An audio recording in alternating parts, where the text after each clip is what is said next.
Ya'ni -12 ning moduli ayrilgan 5 ning moduli ayrilgan 6, keyin ular uchun bitta katta modul qo'yilgan.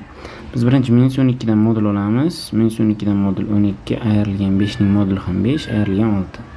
Keyin ularni katta moduldan chiqarishimiz kerak. Birinchi o'rinda 12 dan 5 ni ayirib olamiz. 12 dan 5 ni ayirsak 7 bo'ladi. 7 dan 6 ni ayiradigan bo'lsak 1 qoladi. 1 ning moduli baribir 1 ga teng. Demak 1 degan javob bizda B javobda keltirilgan.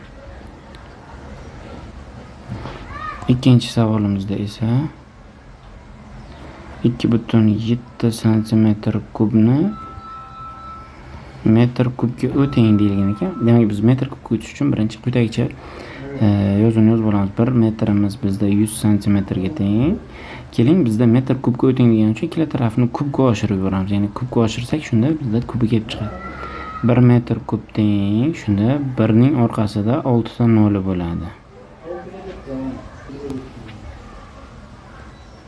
Bu esa bizda 1 million cm kub degan natijani beradi. Ana endi biz kichigidan kattasiga o'tishimiz uchun demak 2,7 ni bo'lib olishimiz kerak 1 millionga.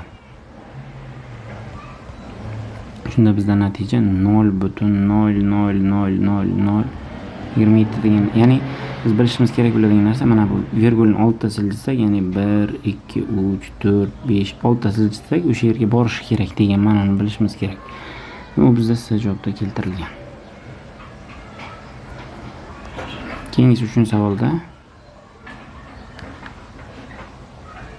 uchburchakning ikkita burchagi 35 gradus va 67 gradus. Uning 3-burchagini toping. Demak, birinchi o'rinda uchburchakning ichki burchaklari yig'indisi haqida ma'lumotni olib olaylik.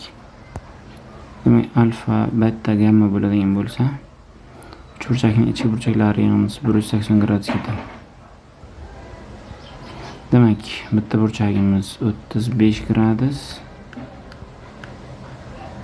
ikkinchisi 67 gradus qo'shilgan. Gamma teng 180 gradusga. Ya'ni mana bu 35,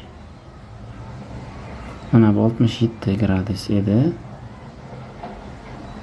Gammani topishimiz kerak bo'lyapti. Demak, 35 ga 67 ni qo'shib oladigan bo'lsak, bizda 102 gradus bo'lar ekan. Qo'shilgan gamma teng 180. Gammani topish uchun biz 180 dan 102 ga ayirishimiz kerak. Ayirib oladigan bo'lsak, bizda gamma teng 78 gradus degan natija kelib chiqadi. Ya'ni hammasini qo'shib 180 ayirish kerak. Qisqa qilib aytganda, u bizda mana C javobda berilgan. 4-savolimizda esa